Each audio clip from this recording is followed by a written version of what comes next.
Hello, everyone. Welcome to Ask the Nanny. I do apologize for our technical difficulties. Um, excuse me. Um, Tonight, we are going to be talking about highly sensitive children. My special guest is here. Well, I have two special guests, and one is on the way. And Miss Melissa Schwartz, am I saying your name? Schwartz? Is that right? Okay. So I'm going to have her to introduce herself and tell you all a little bit about her company, what she does, and then we'll start our discussion. Yeah, so hi everyone. My name is Melissa Schwartz. I co founded Leading Edge Parenting with my mom, Sandy. She's trying to get on now to join us. We've been having some technical issues, so hopefully she'll be able to be here too. And the reason that we started Leading Edge Parenting was to help parents, nannies, educators, pediatricians, anyone who lives or works with children better understand what drives their behavior, because behavior is really communication. And once we understand what that communication means, then we can really help them shift their behavior, not just because they're listening to us as the adults in charge, but because we're meeting all of their needs and making sure that whatever it is that's going on inside for them is really being fully supported. So I specialize in working with highly sensitive children. I coach parents of highly sensitive children and do public talks and workshops and webinars and all sorts of different ways that I support people that live and work with highly sensitive children. So I think we're going to get into that tonight. Yes, we will. Okay. Hello, Cynthia. Hi, Susan, and hi, Inga. Thank you for watching. Hi, Deidre. There she is. There's Miss Sandy. How are you? Hi. Can you hear me? I can hear you. Oh, good. Okay, so now, can you introduce yourself and tell us about your company and what you do? So I'm Melissa's mom, Sandy Schwartz, and I've been an educator and a child development specialist for the past over 50 years. And through my career, it came to me that parents love their children, but love is not enough. Just like teachers love to teach or nannies love to nanny. But what I would tell my students when I taught aspiring teachers in the classroom, love is just a step in the door to be with the children. In order to really be there for the kids the way they need us, there's so much we need to learn. And so for the past 20 years or so, that's when I started the company Leading Edge Parenting. It was not only for parents, it was for educators and for anybody who had a close relationship with children, to give them what I believed the wisdom, the strategies, the understandings that would make them the specialists who really knew how to be with children. Rather than just saying, I love you, and that's why I'm yelling at you. Or I love you, and that's why I'm punishing you. Or I love you, and that's why I'm getting so mad at you, because I want you to do better. I wanted to be able to give them a whole new paradigm about how to be with children. So the children not only could feel their love and their concern, but they could grow inside themselves their own inner love, their own inner sense of confidence and healthy self-empowerment. So when I was writing my book, Authentic Parenting Power, and I used the word authentic very, very mindfully, because the book is about authentic power that comes from knowing ourselves, understands the human condition, understands the relationship between the big person and the little person. When I was writing the book, I was asking Melissa for her opinion on things, her memories as her mom, because it's one thing to be the wise wisdom professional. It's another thing to be the mom on an everyday basis, especially with a highly sensitive Exactly. like Melissa was. And the next thing we knew, she was giving me feedback. She was saying things like, make sure you include this in the book, Mom. Let me remind you about this. Make sure the adults understand this piece of children. And it became this collaborative work together. And that's how it started, that Melissa and I actually created the body of work that it has grown into now. Okay. Well, let me make this disclaimer now. I am not a specialist on highly sensitive children. I do have a highly sensitive child, but I am not a specialist. I will be sharing my experiences. These are the professionals. Uh, but even though they are the professionals, you do not diagnose anyone's child. You do not start using techniques and things that mom and dad have not approved. If you notice something with the children, talk to the parents. Talk to the parents, talk to the parents, talk to the parents. I cannot stress that enough. Those are not your children. I know it feels like it all the time, but they are not your children, and you do not have the final say. If they don't want you to incorporate any special um, how should I put it, any special treatments or activities to help their children, you can't do it. You have to have permission from them. And if you notice something, observations, write them down. So when mom gets ready to go to the pediatrician or go wherever she's going to take their child to the doctor, you have it written down, you give it to her, it's up to them whether they talk to the doctor or not about their child. Some parents are in denial longer than others, and every woman wants to think that her child is perfect. Every man wants to think that his child is perfect. And it may not it, it may not be perfect to them. It may not be perfect to you, but that child was born as perfect as God intended it to be. It's up to us to help, and your helping means go to the parents. Tell them what you are observing. Write it down, so if it once they start observing the same thing, you can write down, little Johnny did this 5 times today. He did it at this time, he did it at this time, he did it at this time. And that way you can compare notes to see what's going on in little Johnny's life to trigger all of this. And they can take it to the pediatrician. That's all we are able to do. We cannot diagnose, we cannot treat.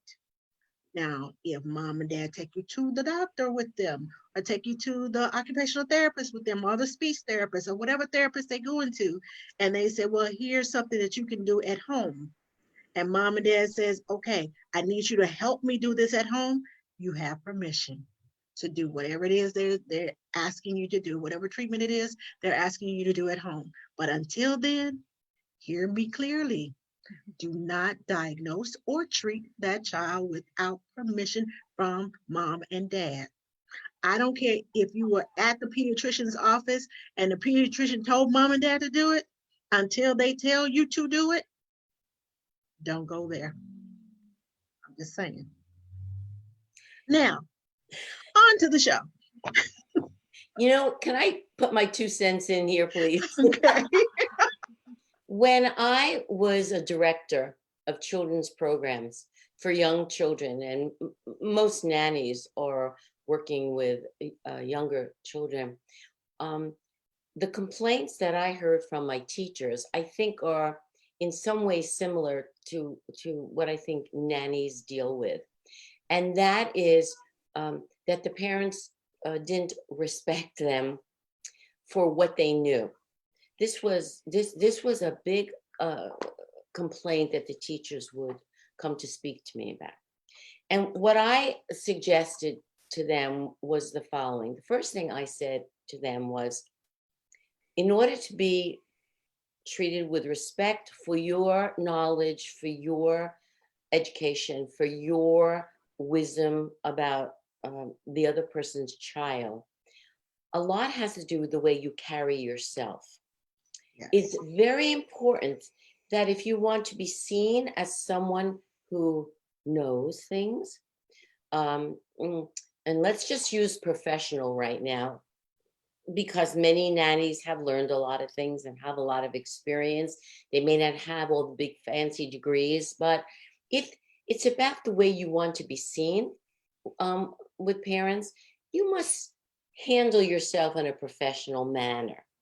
And part of that is the way you come into the home, the way you greet the child, the way you speak, and the way you report back at the end of the day to the parents on how the child's day is, how you communicate throughout the day, maybe with pictures or little vignettes. But it's very important that you establish yourself before you ever go near anything that might rise up in a parent as a concern.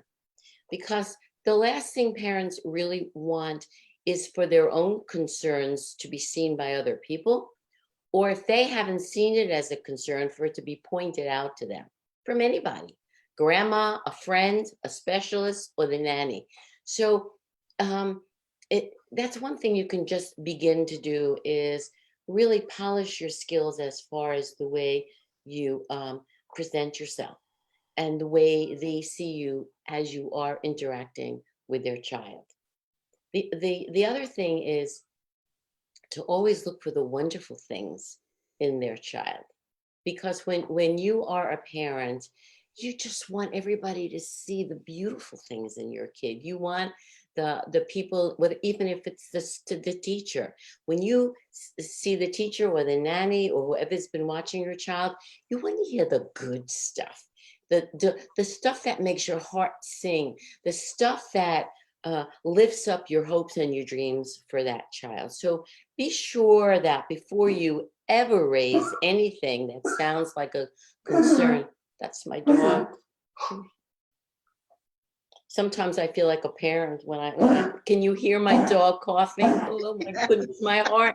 Now imagine that's just a dog and my heart tears when I hear him coughing. Imagine how a parent feels when they worry about their children. So that's two very important things: how they carry themselves and how they look for things that are lovely.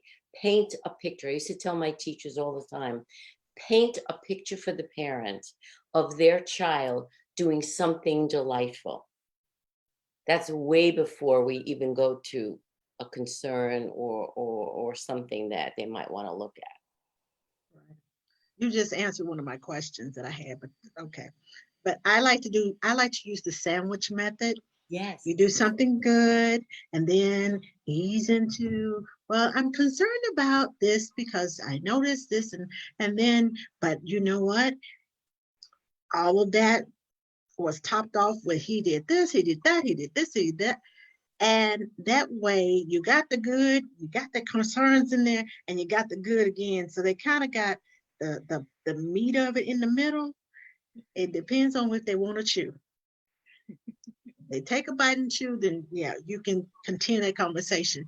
But just have those conversations, build up that trust between the parents. And I know what you're talking about when you say um, carry yourself, the way you carry yourself and the way you present yourself to parents as a professional, as and even if you present yourself as a professional, some parents like Dr. Google better than they like their nannies or teachers or whoever. They're going to Google everything you tell them. So that's why I say don't diagnose it. Because if they go on Google and they find something negative and you telling me this is what's wrong with my child, they're going to be ready to fire you because you're not a doctor. How are you going to tell me this? Yeah. So be professional with your Something approach. else I found out from when I was a teacher of young children, I taught 3-year-olds and 4-year-olds, and sometimes when I would very carefully approach a parent about something that I saw that I thought was a concern, and the parents poo-pooed it, I took it as a personal, like they're not hearing me, they're not listening to me, or they got angry with me because I was the first person to point it out, and no one else would dare mention it, in the family or whatever. And what I learned through my years as a teacher was I was planting seeds, and sometimes the nannies are the first seed planters, so that if you're talking about a 2-year-old or a 3-year-old or a 4-year-old, and you have mentioned different examples of things that they might want to think about, when they hear it from the preschool teacher, now it won't be the first time they're hearing about something. So I just want the nannies to know that they're the seed planters. I'm going to go check on my little one. You guys talk on. I don't know why she's coughing.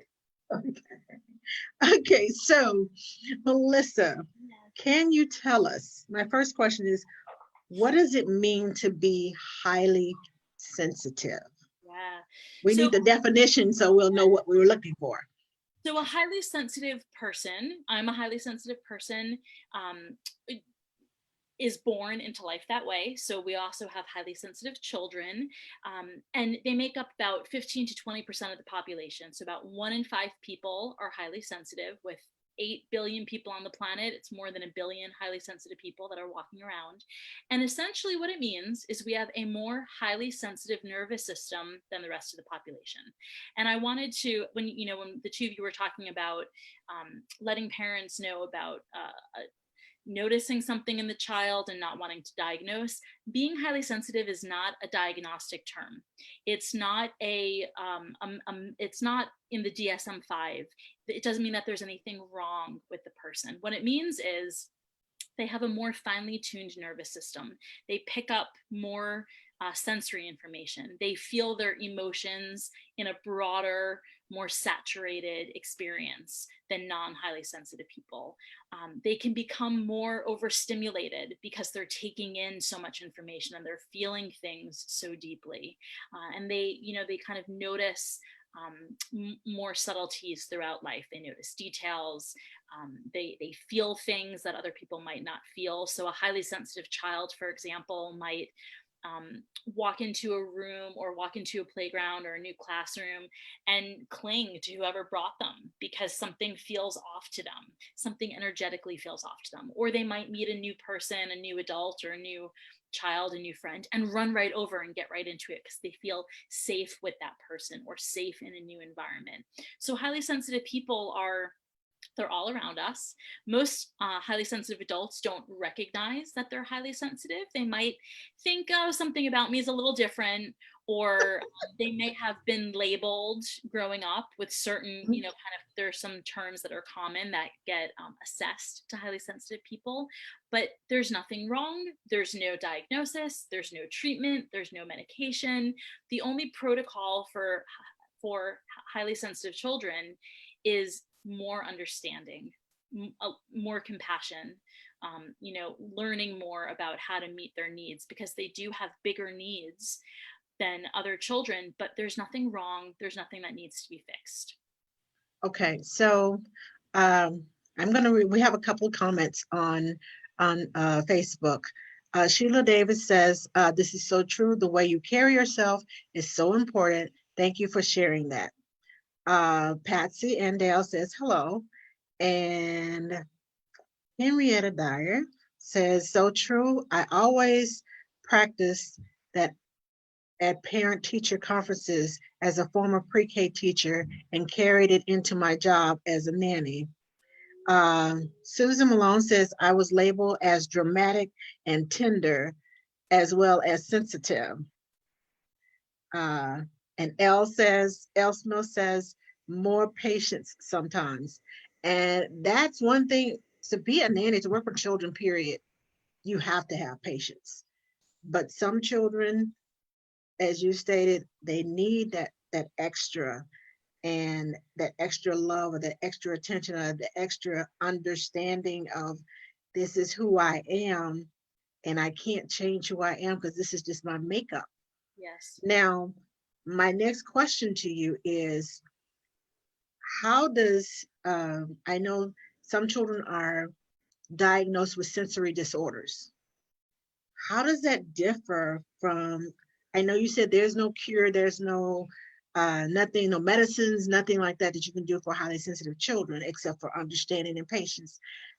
How does this sensory disorder differ from the highly sensitive child, because I know there are probably children out there who are just highly sensitive and they've been labeled as, oh, you have a sensory disorder. So your question is one that I hear often, and it's hard for me to answer in a soundbite because it's broad and there are so many underlying understandings that kind of go into it. So I'm going to do my best to really just kind of simplify it for the time that we have, Okay. and so that the nannies walk away with some real understanding. The way that I like to really sort sensory processing sensitivity, which is what highly sensitive people have. That's sort of the medical, the scientific term for high sensitivity is sensory processing sensitivity, meaning we're more sensitive to the way that we process sensory input. And on the other hand, we have sensory processing disorder. That's a diagnostic. That does mean that there's something going on in that child or adult that requires some outside intervention. Okay, so that's sort of the baseline of the beginning here. Some people, I almost think about it as like a spectrum, whereas sensory processing sensitivity, the high sensitivity is on one end and the sensory processing disorder is on another. So some people fall in the middle where they're experiencing both. I happen to be one of those people. I have sensory processing disorder, but it wasn't understood when I was younger. It was some of the indicators of sensory processing disorder were seen as cute. My mom and I were talking last week about how when I was little and I would ride the merry-go-round as a child, I liked to sit on the swan bench. I didn't like to get on the horse that went up and down. And they thought it was adorable, right? I thought it was a little weird, A actually. little weird. Okay. Well, and so I was embarrassed because she was the only kid who didn't run to a horse, to go up and down. My little one wanted to sit on the bench and just snuggle next to the swan. right. I didn't know enough then to figure out what was going on for her. So now what we know is the reason why I liked to sit on the bench was because I have a very sensitive vestibular system. I'll explain more about what that means. But a little bit of movement feels very disruptive to my body. And so being on a horse, moving up and down in a circle didn't feel good to me. And for my little body at that time, without having the sophisticated language to be able to identify and then express what was going on for me, sat on the bench because that gave me less movement and my body felt more stable in that way. So that was an indicator of sensory processing disorder, meaning my brain didn't know how to handle all of the sensory input. It wasn't just that I was more sensitive to the input, but there was disruption in the way that my brain was processing the input as it was happening. So to really explain sensory processing disorder, I want to share briefly about 3 sensory systems that we have that most people aren't aware of. So pretty much everyone thinks that we have 5 senses, right? Sight, sound, taste, touch, and smell. Did I get those right? But actually we have 3 more. So one I just was sharing with you about our vestibular system, which has to do with how balanced we feel in our body and the way that we're feeling within our actual body. So some children are often leaning on other kids at like a circle time or a story time. Some kids love spinning around. They love those spinning things at the park, that you can get on and just go around in a circle. Oh, I know what you're talking about. The ones that make you so dizzy that you just fall off. Yeah. And some kids can't get enough of it because for some children, they need a lot of that movement to feel regulated in their body. I am the way other end of the experience. So sensory processing disorder can be confusing to explain because it can show up in very opposite experiences. But essentially what happens for children especially is they either want a lot of a certain sensory experience or they don't want a lot. They fall on an extreme end of pleasure or displeasure when it comes to a particular sense. So another indicator of a vestibular disorder could be a child who loves swinging or does not want to get on the swing. A child who loves riding a bike or can't balance on a bike. In other words, this has to do with the way that our body and our balance shows up. So that's the first hidden sense, the vestibular sense. The second hidden sense goes along with that one, and it's called proprioception. Proprioception has to do with how much force we're using out in the world and about knowing where we are in space. So within our joints and muscles are actually sensory receptors all over our body. So if you were to reach out and grab a glass in front of you and bring it to your face, there are receptors within our body that help us do that with accuracy. So if you see a child who's going to set a cup or a plate on the counter or a table and they miss and it falls on the ground frequently, they probably have a proprioceptive disorder.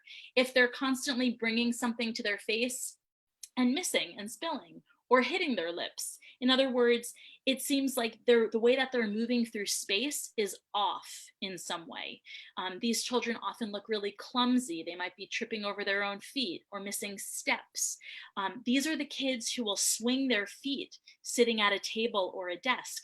Some children, I coach parents. And so when parents tell me the challenging behaviors that they experience, I'm listening through a filter of, is it sensitivity or is there some sensory stuff going on? Or is this normal, typical, expected behavior for the age that the child is?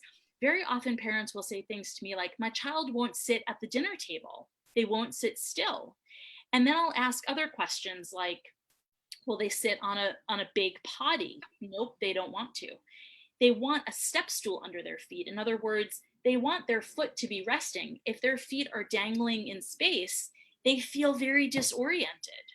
And so this is proprioceptive. So I'm just offering a handful of examples so that nannies start to kind of piece together what all of these things look like. Another interesting piece, another indicator that there might be some sensory processing, and this was true for me, is babies that skip crawling and go right to walking. I believe the story that I heard was that I had one of those. And my family thought I was brilliant, that I went from scooting to walking. I am brilliant. That's not the issue. But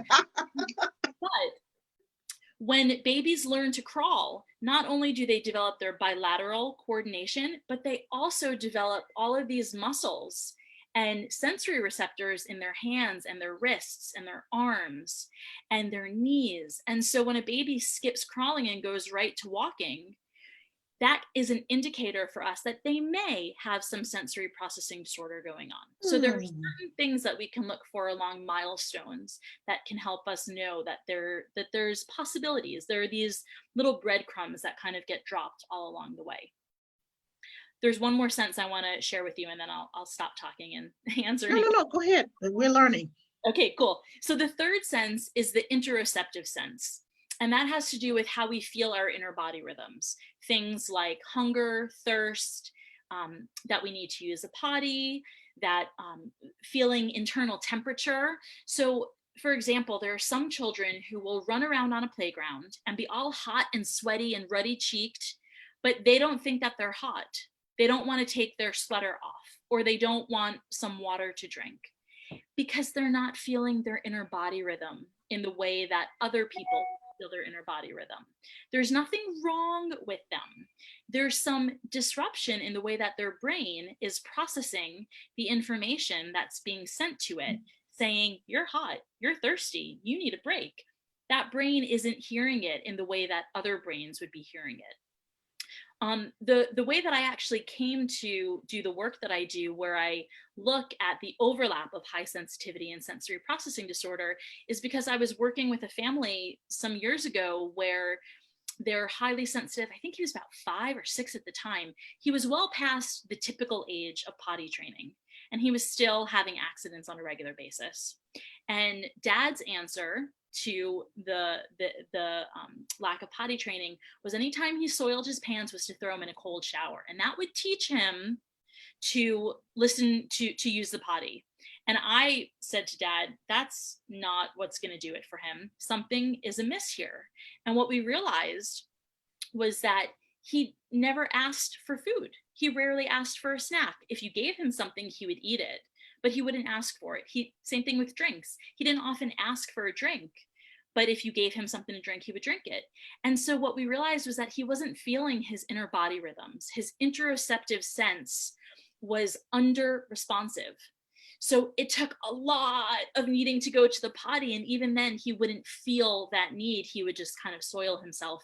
And even then, he might not even recognize it for a little while afterwards. So these three senses, in addition to the five that we experience on a regular basis, when they are so extreme, so over responsive or so under responsive. One more example. Nowadays, most bathrooms have automatic toilet flushers and hand dryers. Some children cannot handle the sound. They might have a meltdown or shriek or cry or really be in legitimate discomfort by hearing those sounds. That may indicate some auditory sensory processing disordering. In other words, when we're talking about sensory processing, we're talking about each of these 8 senses on an individual basis. And when the child is struggling with the input in a way where it's disrupting their daily life, that's the real indicator between sensory processing sensitivity and sensory processing disorder. If it's disrupting their daily life, if they can't ride a horse on a merry-go-round, if they can't put their socks and shoes on because they're so uncomfortable, if they can't stand water being poured over their head in a bathtub, if they can't handle their food touching on a plate and it sends them into a meltdown, that For can those two. that can indicate some disordering instead of just pure sensitivity. Okay. Yeah. Okay, we have some comments.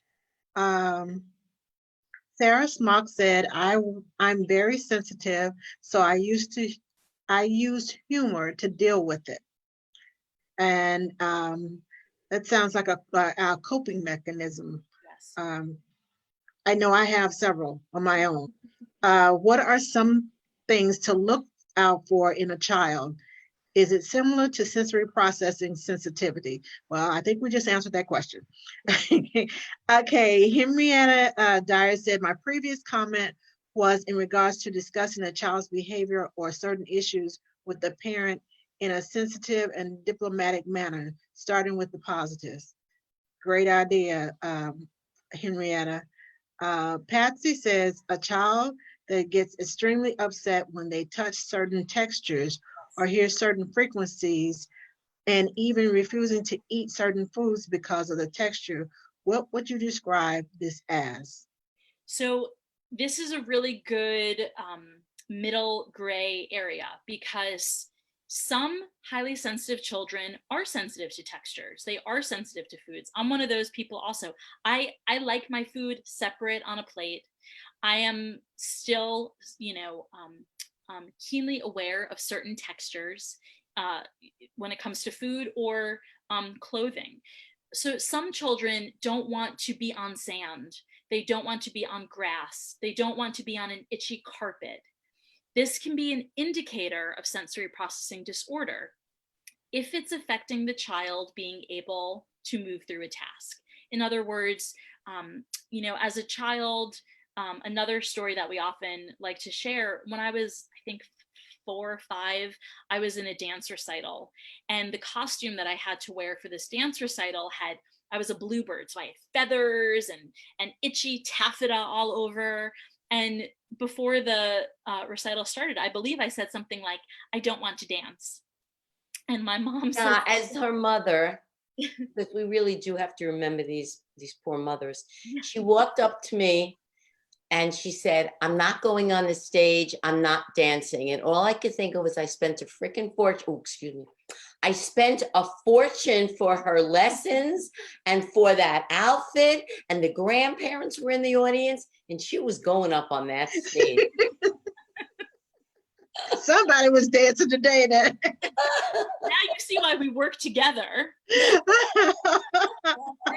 And for me, I think I did go up on stage because there are photos of me up on stage in that costume. So neither of us really remember what happened, but I was able to move past the sensory discomfort. In other words, that's because Look, I was never diagnosed with sensory processing disorder because when I was growing up in the 80s, this was not well known, not Right. high sensitivity. You know, I in the work that I do, I've sort of self-diagnosed myself as sensory processing disorder because it's clear to me as an adult, I'm sitting here in yoga pants, that I have sensory processing disorder. But if I had a full hysterical meltdown, had to take it off, couldn't feel it on my body anymore, that would indicate sensory processing disorder. A child who can push through and handle the discomfort and recognize I don't like how it feels and I can handle it is more in the sensory, the highly sensitive, I'm sorry, that realm. So again, when it comes to textures, when it's things like something on the ground, carpet, sand, if a child doesn't want to walk on it and they will not walk on it because they can't handle it, that indicates sensory. If they don't want to walk on it, but with a little bit of coaxing and a little bit of slow introduction, they can handle it, sensitivity. Okay. Yeah. Okay, Kimberly Brown says these are great examples. Thank you. Um, Nicola Rose says this is great info. Keep it coming. And Toya Windsor says interesting. And Henrietta Dyer says this is very interesting. Sarah Smock said kids who don't crawl have a higher chance of being dyslexic because their brain isn't growing correctly. I question that. I'm not sure about that. I would love to do I'm some I'm research. not sure about that, Yeah, but I'll do thank some you for your research. comment, Sarah. Um, Jennifer says, good evening. I rushed home to get in this topic. I'm trying everything possible using everything I've got to understand my 5.5-year-old charge. I missed so much. Well, you can always go back, Jennifer, and watch the replay. It will be on my page. You can go back and watch the replay. Uh, and Kimberly's replying to Jennifer, she said it's been really good so far. And Nicola Rose says, can it relate to a 5.5-year-old still putting things in his mouth, Yes. constant touching things and mouthing? Yes, absolutely. So when we're talking about a sensory input that looks inappropriate, there's a reason why a child is doing that. In other words, it, having that oral input beyond what's the normal and typical age, and there's no judgment when I say that, it's what's expected in child development, right? By the time a child is 5.5, we typically expect them to stop putting non-food items in their mouth. But if a child cannot help it, if there's this sort of innate driving force for them, there may be some sensory stuff that's going on. Yeah. I just had an interesting thought, Angela, and I don't know how your nannies will feel about this, but I was thinking a good way to perhaps communicate with parents might be to make some kind of daily booklet or a weekly booklet where the child draws a picture of himself, when they're old enough to do that. And you might have like a page of things I really have fun doing this week. And the nanny could write some of the things they did together and what they did, and maybe have the child take a picture of it or draw a picture. Things that were new for me this week. So that when you get to the concern page, and we're not going to call it concerns, but maybe something like, I don't know, Melissa, what would we call this page? More stuff, something non-judgmental, non-diagnostic, make mama go into a worry attack, but just other stuff. I like to put crayons in my mouth on Monday. Oh my goodness, I put crayons in my mouth again on Wednesday, but these crayons don't even have a flavor. Well, something cute, non-judgmental, but you can still get it in there. And then again, I'm thinking out loud. and we might even be able to do this, maybe the nannies could take a class and on high sensitivity and sensory processing, and they could say, I'm talking about a buildup now, not immediately, but they could say to the parent, I took a class on sensory processing stuff.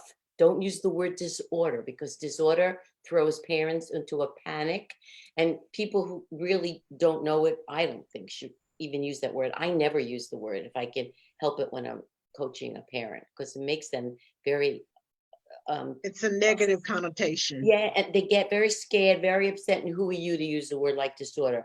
So use the word stuff, or just been thinking about this, or I've been noticing this, but I took a class online. They'll really respect you for taking a class, or whatever you call it. I took a workshop, I took an online this, and the person who gave it actually mentioned this, and then mentioned this, and then mentioned this. You might want to look into it. That could be a gentle way to let the parents know. I've noticed, now let me just say this to the nannies, they may get a chuckle. I'm a grandma.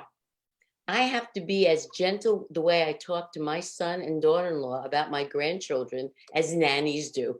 They don't want to hear anything from me, even though to the rest of the world, I'm an expert. In my own family, with my own grandchildren, I walk on eggshells when I notice things. So I'm just telling the nannies out there, you're not the only ones.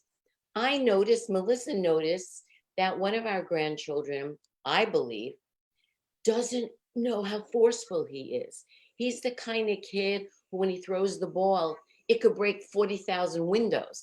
He's the kind of kid who, when he gives you a hug, you feel like you've just been knocked down from a football player. When he closes a door, he slams it shut. These are proprioceptive indicators. Yes, and both Melissa and I have been trying to very gently mention that we think he might have some kind of issue. I want the nannies to know we haven't been successful yet, and this is our own family. So it's not like parents don't want to hear this stuff.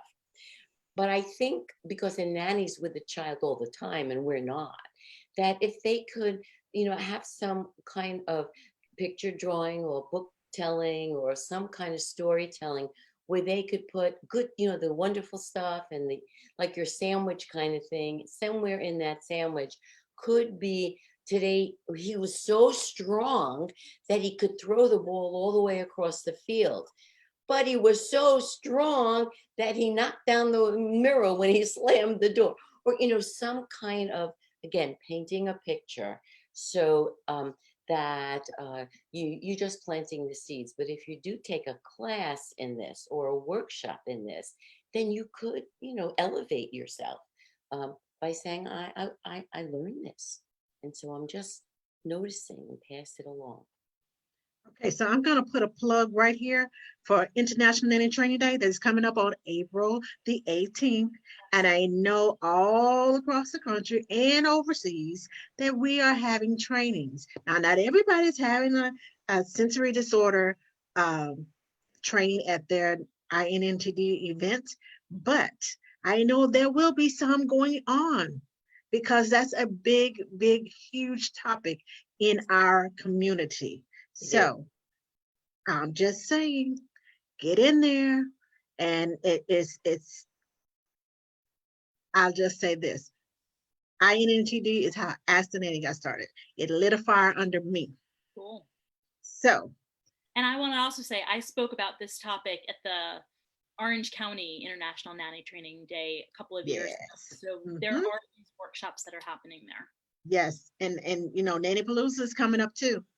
So, there are a lot of conferences, there are a lot of online classes, there are a lot of INNTDs, and if you can't get one physically, there will be one online on Sunday the 19th.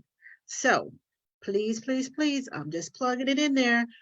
Get some training so you can come to parents, because if they figure, oh, she took a class on that, then she might know what she's talking about. Yes, and that's how you elevate yourself. That's the way your whole sense of your nannying should be a profession that is as respected as teaching.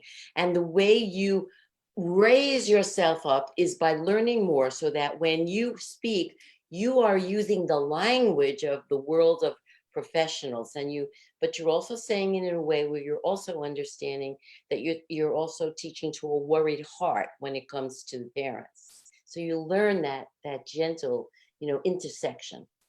So you're speaking my language. That's what Ask the Nanny is all about, is becoming more professional and elevating yourself. And I encourage and we educate ourselves, never stop learning. So thank you for my elevator speech.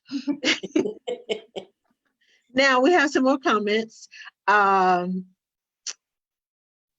Henrietta says, I had a 4-year-old who kept flipping his fork at meal times. He couldn't stop himself.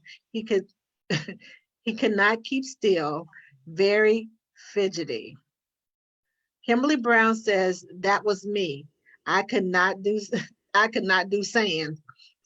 Yeah. My husband does not like sand in between his toes. He will wear socks to the beach just so he would not get sand in his toes. That's just who he is. Kimberly says, I had to be carried when at the park and shared the beach. I've grown out of a lot of things as I've gotten older, but still very sensitive. Sarah is responding to, oh, she says she has research to back it up about the dyslexia. Okay. Well, can you share a link with us, Sarah, about that in the comments, so that whoever is interested, because I have a child with dyslexia. I'm interested in knowing about that myself. Jennifer says, how will you combine sensory issues? How will you combine sensory issues and behavioral issues? Yeah. Is there a correlation? Yes. What's the word I'm looking for? Correlation. Yeah, there Yeah, it is. there is. Between the two. And so this is why understanding all of the sensory stuff, and today was like, we did like first grade of understanding sensory stuff. In other words, there are so many more layers that we can get into to really get in deep to understanding sensory processing disorder and high sensitivity. I'll teach the high school, the graduate, the master's programs for people. Right now we're in kindergarten. We're just learning how to read the language, because yes, understanding these underlying roots of behavior is what makes us so much wiser when we're with children, because what drives behavior are several different things. One is a child's stage of development, their age. Another piece of it is their hardwiring, which is temperament, sensitivity, sensory, introversion and extroversion, sensation seeking. In other words, there are all of these different pieces that drive children's behavior. And then, of course, there's the family dynamics. Is the home stable and emotionally healthy? How many children are in the home? How much one-on-one attention with mom and dad is that child getting? What's the energetic temperature in the home with mom and dad? Are they in a loving, healthy relationship with healthy communication, or is there some volatility going on? Is there divorce underway? Is a parent constantly traveling? So when I am looking at a child's behavior, and that's what I do as a parent coach, parents typically come to me because their child is having this misbehavior that they want to fix. But what I help them realize is these are all of the factors that are going on in the child that are causing that behavior. There's no fixing the behavior. There's addressing all of the underlying factors, and then the behavior will change. But understanding the sensitivity and the sensory pieces are huge. Even if we just talk briefly about this child at the table flinging a fork and fidgeting all the time. Most parents or nannies who are not educated in all of this stuff, who are just functioning on a really introductory basis of understanding child development, might say things like, if you don't stop, I'm going to take that fork away from you, or if you don't stop, mealtime's going to be over, without looking deeper and saying, why is this child fidgeting? What's going on for this child that they're fidgeting like this? Let me see where else in their life are they fidgeting? What's driving that behavior? Is that because here's the thing, when there's a sensory root or a sensitivity root, that child cannot intellectualize it away. Just like we couldn't intellectualize this 5 or 6 year old to potty train. There was no intellectualizing, let me know when you need to go to the potty, if he's not feeling his body rhythms. There's no amount of sticker charts or rewards or punishments that are going to change that. And so when we're looking at a behavior and we're looking for the root in the sensory or the sensitivity, we want to get really nuanced in figuring out what could be driving it and look at all of those possibilities coupled with everything that's going on in the home. And then we create um, a, a mode of discipline, of kind of consistent ways that we do things with this child that will help shift their behavior, not because they're being punished or shamed or controlled or yelled at, but because we're meeting all of their needs, all of their unique needs based on who that child is and how their nervous system is set up. Yes. And in my case, one of the factors of children's behavioral is I've been the only child for a long time. Why is this baby here? Yep. Can you take him back? Yep. Can you send him back where you got to take him back to the? I've actually had a child tell me, take him back to the hospital. And the crying from the baby irritates the older child. He's only ever heard himself cry inside the house. This is my crying spot. This baby is here, and now all of this new noise is coming in, and I don't want the baby here. And it may not be that they don't want the baby here, they just want the child to stop crying because it irritates them. And they have a sensitivity to that high squeal pitch of the baby's voice. So it mean and you're thinking, well, you're not being a good big brother, you're not being a good big sister. And that's not the case. A child can't tell you the crying hurts my ears, and they can't explain all of that to you. And my But needs aren't being met, and now I have to share my toys and I have to share my mommy, and I didn't ask for any of this either. right. Nobody asked me. I didn't get a vote. Right. So a lot of that has a lot of factors come into play when children's behavior is questioned. So be patient and try to look for the underlying issue instead of just assuming and labeling that child as, "Ooh, child, he a handful." Yeah. So Can think about that before then. one thing I want to peep in is I remember when I was a new young teacher, I actually took the children's misbehavior personally. It was like I worked so hard to prepare a really good lesson or to do something special. And then a child would have a breakdown in the classroom or couldn't sit still at circle time or kept touching all the other kids around them. I didn't know a thing about what Melissa's talking about then. So to me, this child was just disrupting my lesson. And I saw it as not that the child was an enemy, because that would be too much, giving that child too much power. But very often when we are charged with children and they don't do what we want them to do, we take it personally. And the way we approach them then is, what's wrong with you? That's even if we're not giving them that message in those words, what we're saying to them is, come on, hurry up. What's wrong with you? You're not doing it right. And once you understand what's going on inside these children's bodies, you will approach it differently by saying things like, you really don't like it when your baby sister cries that loud, do you? Just being heard sometimes changes the toddler. I don't like it. Or you're playing with your fork. Should we get a spoon? Is it that you don't like your food? Whatever it is we learn to speak to them and respond to them differently. And often when we do that, their behavior changes. Right. Okay. Toya Windsor says record keeping is a great idea to communicate with parents. Yes, I always have my little records.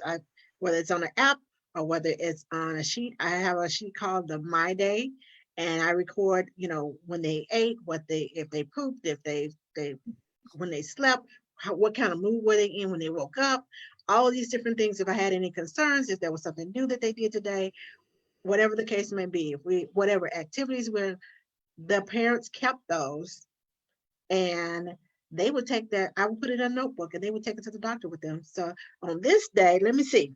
Yeah, it started here, and then he had it again here, and then on this date. And so record keeping can be so detrimental to some children, because that way you know when it started, when it ended, how it escalated.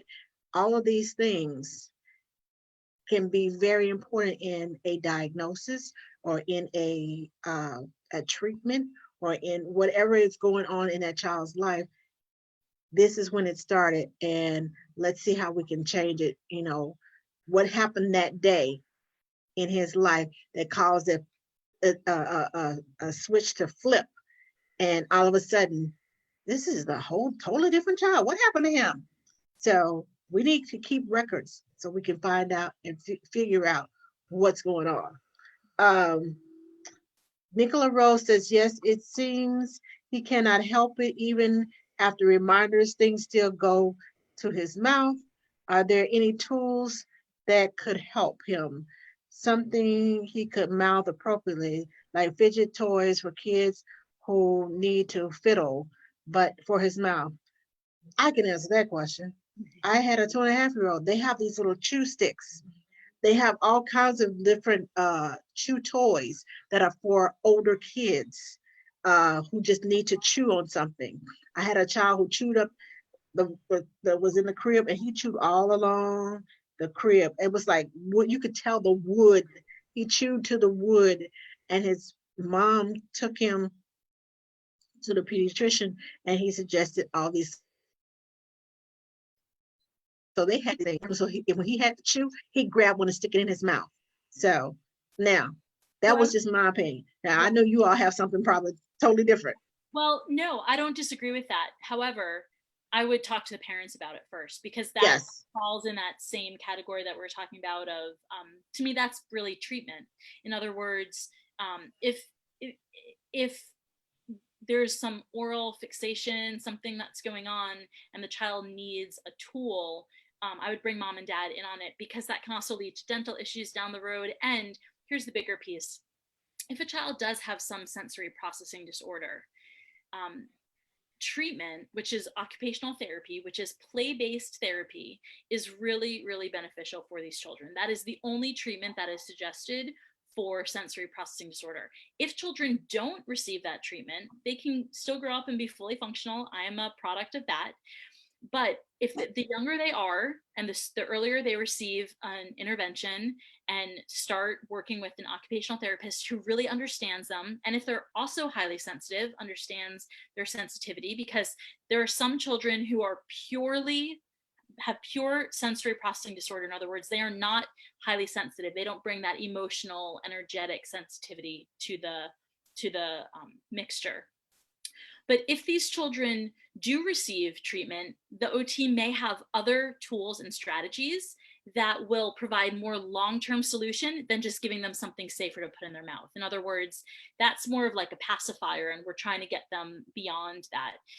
One other thing that I wanted to say is, when we were talking about Dr. Google, if you do Google sensory processing disorder, some scary things might come up. Sensory processing disorder and autism are directly related. They're not one and the same, just like sensory processing sensitivity and sensory processing disorder are not totally related. I will also say, as somebody who's been researching this overlap for the last 5 years and is working on a book about this topic, there are a lot of bad articles on the internet. So you cannot believe everything that you read. Sensory processing sensitivity and sensory processing disorder are not the same thing. There are some people that will say that they are the same. They're not the same. They do have differences. They have some similarities, and there are some people that fall in this overlap of the two. But each one of these are separate experiences, and I hesitate to call them diagnoses, because the way that I like to use these terms is to get inside of the child's experience. It's not to pigeonhole them or to label them or to assess them in any sort of way. It's to understand what is going on internally for them that is driving their behavior and their external experience in the world. That's the way that I like to use these terms. So if you Google sensory processing disorder and you see autism and you see occupational therapy, and now you're throwing around words like disorder and therapy to parents, they're going to probably freak out. So I encourage you to slow it down, do a lot of reading before you share any of that information, and maybe talk with a specialist or talk with other nannies that are in the know that are learning about this stuff, because the internet, while it's got great information, has lots of not great information also. Okay. L. Smith said, y'all need to take Melissa's workshop. She provides so much helpful information. And that's how I found you. L connected me with you. And I was like, yes. Okay. Stephanie Johnson says, crawling is a scaffolding of development for reading. Kids who don't crawl tend to have a hard time reading because their brain has not had that back and forth motion or crossing the center line midline. Okay. Stephanie, do you have an article or a link that backs up what you're saying? We want to give out information, but we also need to have some, I guess, proof of information, because a lot of us know things and we've heard things, and sometimes they get tossed around and it gets mixed up with something else.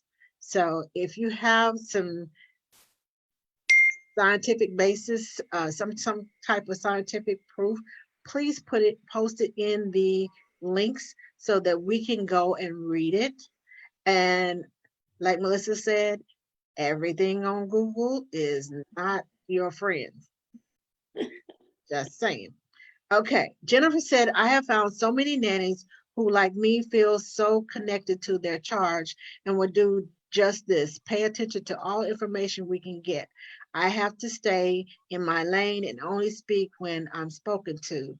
Experience in my profession has taught me a lot, and many a time I'll have to keep my observations to myself. This is true. Because if that parent is not ready, and you know that parent is not ready, keep it to yourself. Patsy says, yes, I definitely need to learn more about this. And Elle says, I've been thinking the same thing, Angela, about INNTD. Yes, get into INNTD.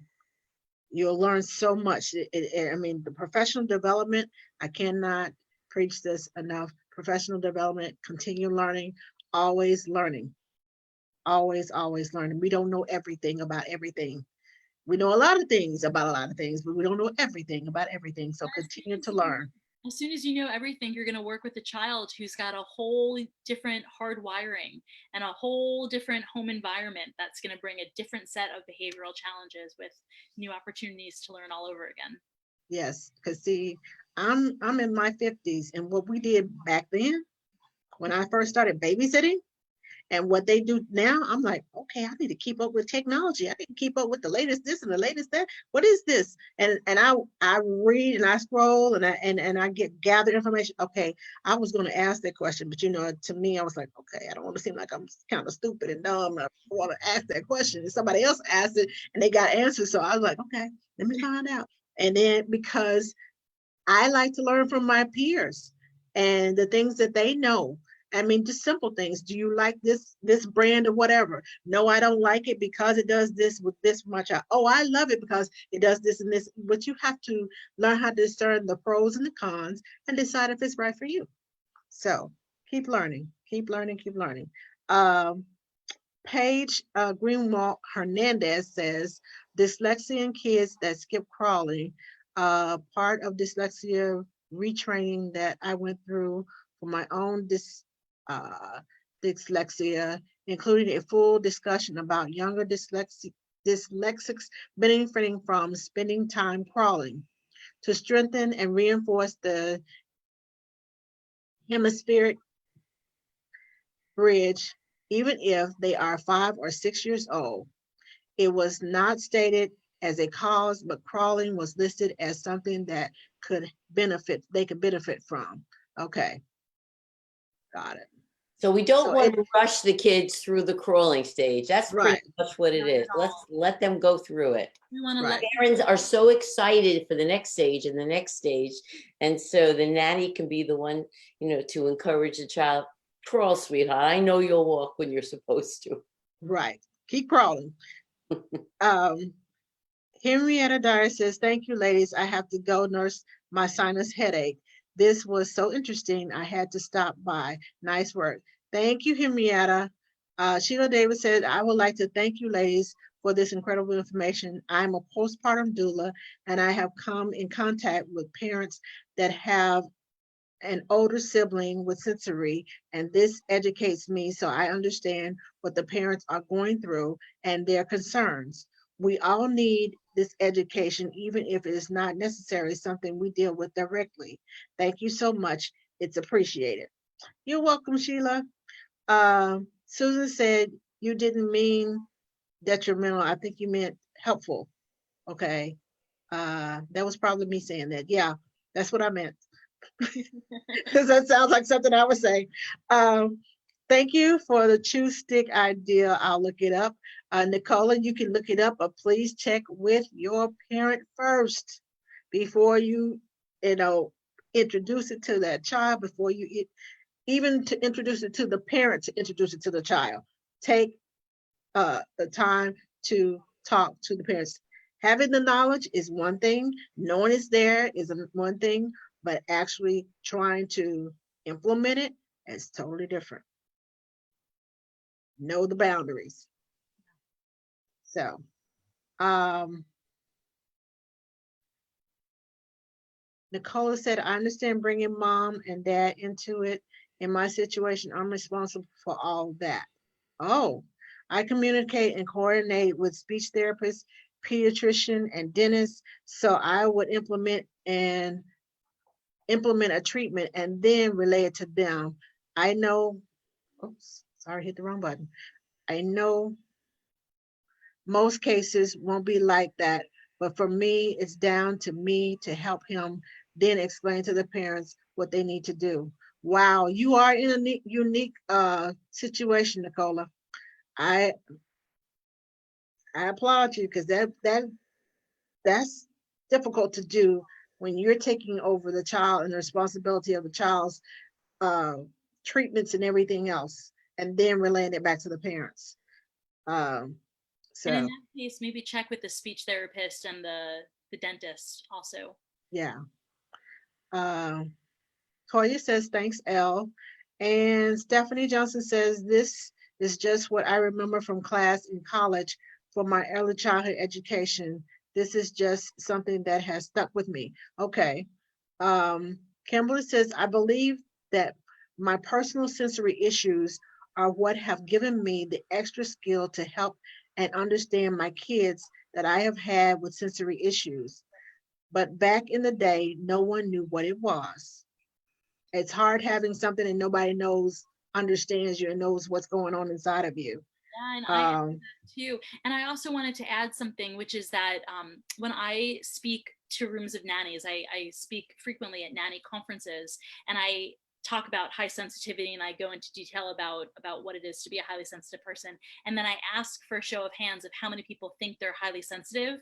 It's something like 90% of the people in the room, because highly sensitive people make wonderful nannies, because we tend to be caring and empathic and read the needs of others, and we make really good caretakers. And so many nannies are probably by nature highly sensitive. And the one, I forget the name that you just mentioned, who said that she had some sensory issues, and she oh, brings Kimberly. Kimberly, that compassion and understanding. That's why I do the work that I do too, Kimberly, is because when you grow up feeling misunderstood, or feeling like there's something different about the way that you experience life, and you can turn that into an opportunity to help other people, it's one of the greatest blessings in life. So the kids that you work with are very, very blessed to have you. My child has dyslexia, and I learned that dyslexia is not just what people think, oh, they flip the letters backwards or the numbers backwards. It has a lot to do with comprehension. And you can read, your child may be able to read all day long, but they can call words. That's what I talk, that's what I say. They can call words all day long. Comprehending and understanding what they are reading.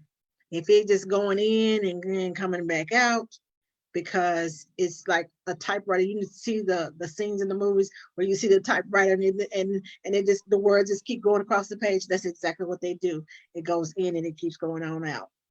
It doesn't stick in here. And that comprehension is a big part of learning. And if you don't remember what you read, you know, and it's hard to watch your child go through something and you can't do anything about it.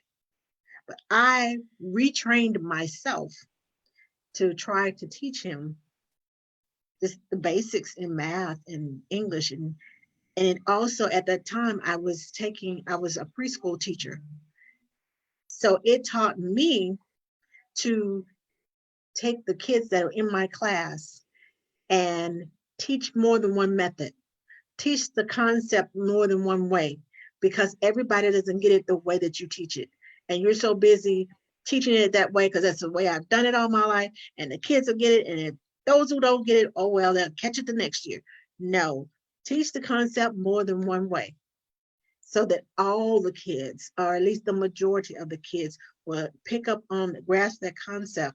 Because, you know, I may see over and know what over is. Another child may see over and they're thinking, they're reaching all down here and like, over, yeah, over, over, come on, over. And but you are not giving them the option of giving them an example, show them pictures, use objects. Kids are visual learners. Use objects to help them. I use objects all the time in their classroom, things that belong to them, things that are precious to them. And when they're precious to them, it means more to them and they pay attention more. That's one thing I did learn. I wanted to So, share a story on that note. When I was in about fourth grade, there was I grew up in New York State, and there was like a statewide reading comprehension exam that I had to do.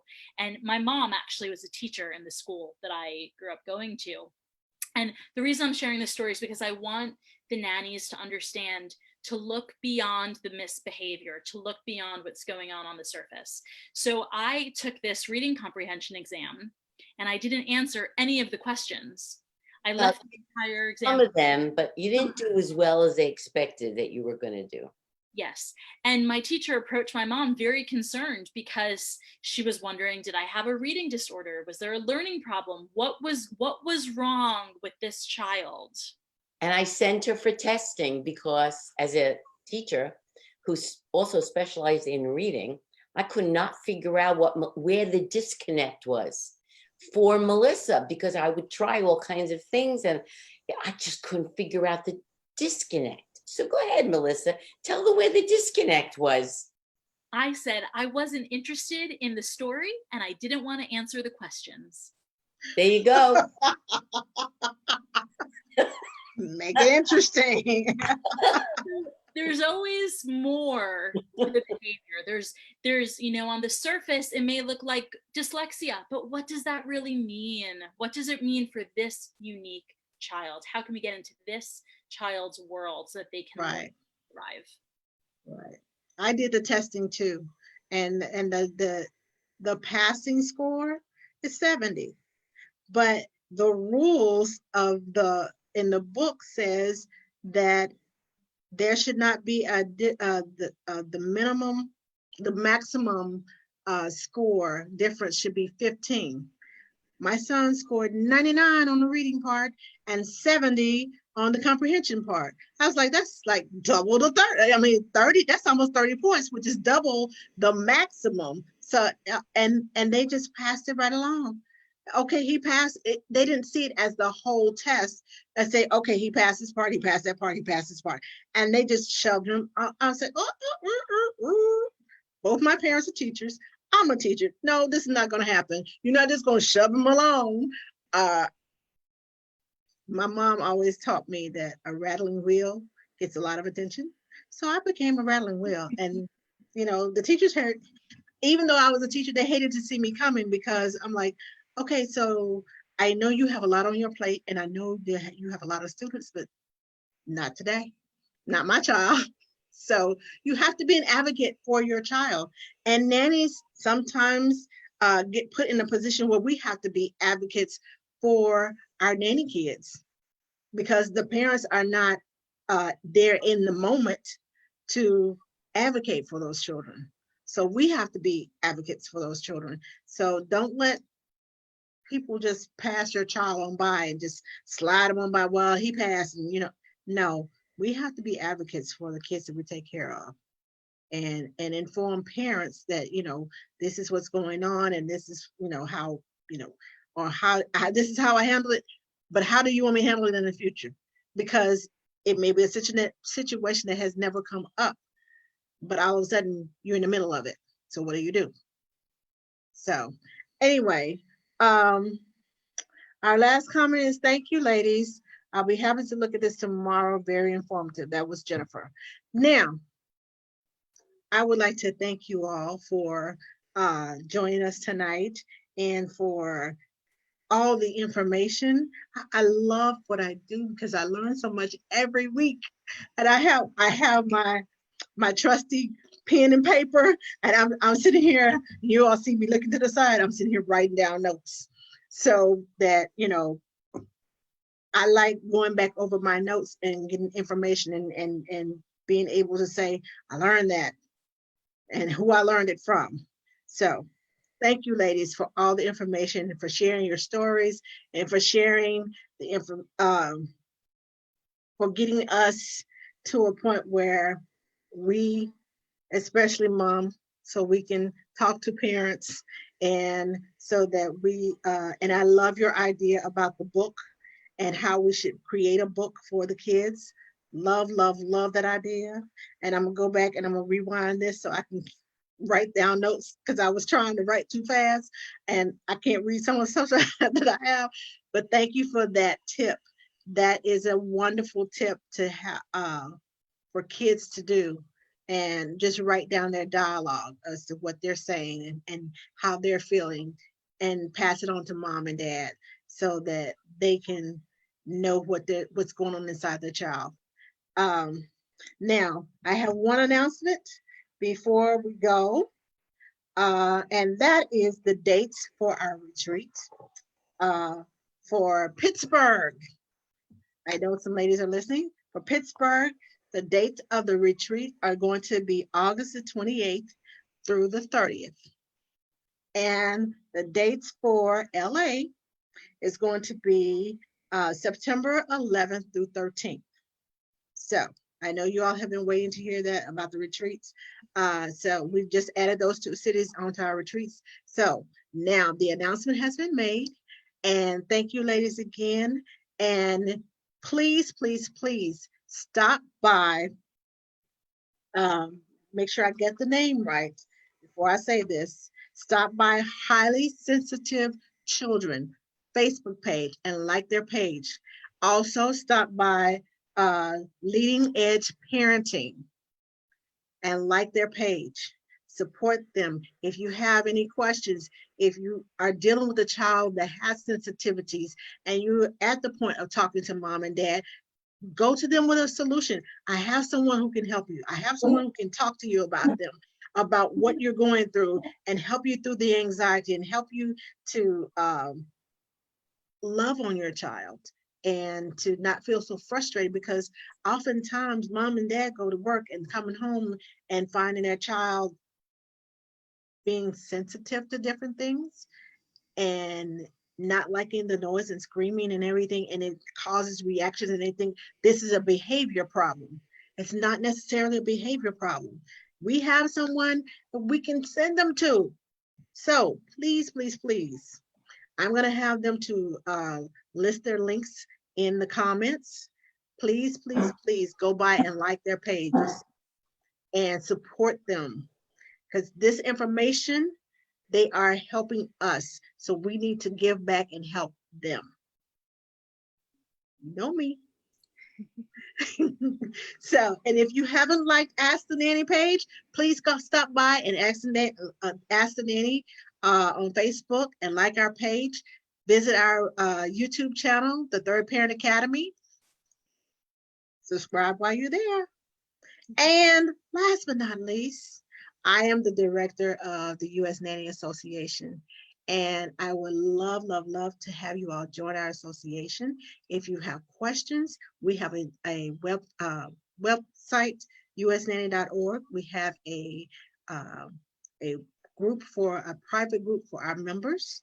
And we also have a Facebook page. Stop by U.S. Nanny Association. And you can always ask me. I'm here to answer any questions. So membership is only $25 a year for the whole year. Y'all know y'all can spend $25 in one trip to Starbucks. I know I can. If you got two people there, it's easily $25. So thank you, ladies. Thank you, thank you, thank you, thank you, thank you. And we will see you all next week. Next week, we will have the International Nanny Training Day, the Road to International Training Day, and we will have someone from Australia. We'll have someone from